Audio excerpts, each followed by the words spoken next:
সাংসদ আজমলৰ সাংবাদিকক আক্ৰমণ আৰু এই সাংবাদিকক আক্ৰমণৰ কৰাৰ যি প্ৰতিক্ৰিয়া সেই প্ৰতিক্ৰিয়া সমগ্ৰ অসমত দেখা গৈছে, সমগ্ৰ ৰাজ্যজুৰি দেখা গৈছে, ভাৰতৰ বিভিন্ন প্ৰান্তত দেখা গৈছে।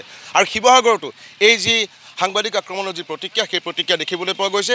শিৱসাগৰ জিলা বাৰ্তাজীৱী সংঘৰ আজি মৌন সমদলে তেওঁলোকে আহি শিৱসাগৰ জিলা উপায়ুক্তৰ কাৰ্যালয়ত উপস্থিত হৈছে আৰু ইয়াত উপস্থিত হৈ তেওঁলোকে ভাৰতৰ ৰাষ্ট্ৰপতি আৰু প্ৰধানমন্ত্ৰী অসমৰ মুখ্যমন্ত্ৰীয়ে তেওঁলোকে স্মাৰকপত্ৰ প্ৰদান কৰিছে যে এই যি আজমলৰ যি অভব্য আচৰণ, সাংবাদিক কবিৰ মণ্ডলক যি আক্ৰমণ, সেই আক্ৰমণৰ লগতে অকল এগৰাকী সাংবাদিকক নহয়, অসমৰ সমগ্ৰ সাংবাদিক মহলক তেওঁ যি অপদস্থ কৰিছে তাৰ বিৰুদ্ধে প্ৰতিবাদ সাব্যস্ত কৰিছে।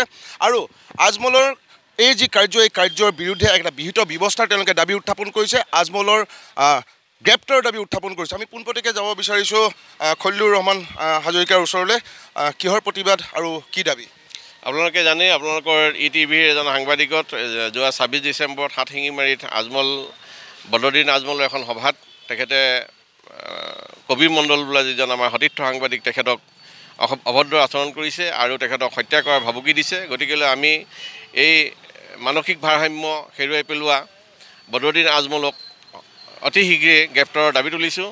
আৰু সেই সূত্ৰে আজি আমি সমগ্ৰ অসমৰ লগতে আজি আমি শিৱসাগৰ জিলা বাৰ্তাজীৱী সংঘই আমি মৌন সমদল কৰি আহি আমি শিৱসাগৰ জিলাৰ উপায়ুক্তৰ যোগেদি ৰাষ্ট্ৰপতি মহোদয় আৰু সাংসদৰ অধ্যক্ষ মহোদয়া আৰু অসমৰ মুখ্যমন্ত্ৰীলৈ আমি বিহিত ব্যৱস্থাৰ বাবে আৰু তেখেতক গ্ৰেপ্তাৰৰ বাবে আমি স্মাৰকপত্ৰ প্ৰদান কৰিছোঁ। হয়, প্ৰকৃতাৰ্থত বদৰুদ্দিন আজমলৰ সাংবাদিকৰ প্ৰতি যি আক্ৰমণ, এই আক্ৰমণ সমগ্ৰ সাংবাদিক মহলক লৈ আৰু ই গণতন্ত্ৰৰ প্ৰতি এক আক্ৰমণ। আৰু সেয়েহে অসমৰ বিভিন্ন স্থানৰ লগতে শিৱসাগৰতে প্ৰতিবাদ সাব্যস্ত হৈছে। যেতিয়ালৈকে বদৰুদ্দিন আজমলক গ্ৰেপ্তাৰ কৰা নহয় আৰু তেওঁৰ যি বিৰুদ্ধে যি এজাহাৰ দিয়া আছিলে, এজাহাৰৰ যেতিয়ালৈকে ন্যায়প্ৰাপ্ত নহয় তেতিয়ালৈকে এই প্ৰতিবাদ চলি থাকিব। গোটেই ঘটনাটো গৰিহণাৰ যোগ্য। এগৰাকী ৰাজনীতিবিদে সংবাদ মেলত সাংবাদিকৰ মুখামুখি হ'ব নোৱাৰি তেওঁ সংবাদ মাধ্যমৰ ওপৰত আক্ৰমণ কৰাটো এইটো গৰিহণাৰ যোগ্য। আমি নিন্দা কৰিছোঁ আৰু তেওঁৰ ওপৰত বিহিত ব্যৱস্থা গ্ৰহণ কৰিব লাগে।